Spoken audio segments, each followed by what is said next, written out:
চারজন চারজন দেখা যায় না, চারজন একসাথে দাঁড়ানো এক লাইন ধরে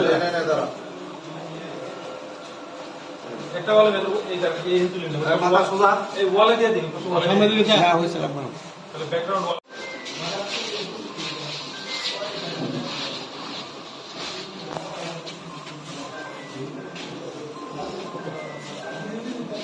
ওকে ওকে ভাই।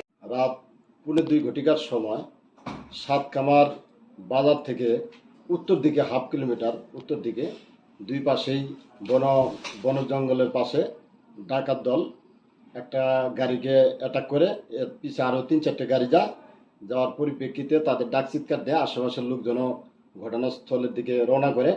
সেই ক্ষেত্রে যে গাড়িগুলি অ্যাটাক করে এই গাড়ির ভিতরে অজ্ঞাতনামা যে কোনো একটি গাড়ি তারা দিগ্বিদিক ছোটাছুটি করে। এই ছোটাছুটিতে একজন অজ্ঞাত ডাকাত সে দুর্ঘটনায় আক্রান্ত হয়। তাকে আমরা ঘটনাস্থলে যাই, যাওয়ার পরে ওই ডাকাতকে উদ্ধার করে আমরা শ্রীপুর মেডিকেল হাসপাতালে প্রেরণ করি এবং ওইখানে একজন victim Abul Kalam Azad CNG driver, তাকে ওই ডাকাত দল একটি কূপ মারে। এই কূপের আঘাতে সেও গুরুতর আহত হয়। তাকে উন্নত চিকিৎসার জন্য শ্রীপুর হাসপাতাল থেকে রেফার করে তাকে ময়মনসিংহ মেডিকেল কলেজ হাসপাতালে প্রেরণ করা হয়। ওইখান থেকে তাকে রেফার করে ঢাকা মেডিকেল কলেজের উদ্দেশ্যে নিয়ে গেলে প্রতিমধ্যে সে মারা যায় এবং অজ্ঞাত ডাকাত তার নাম আরিফ বলে জানা যায়। সে শ্রীপুর হাসপাতালে চিকিৎসাধীন অবস্থায় রাত ভোর 5:40 মৃত্যুবরণ করে।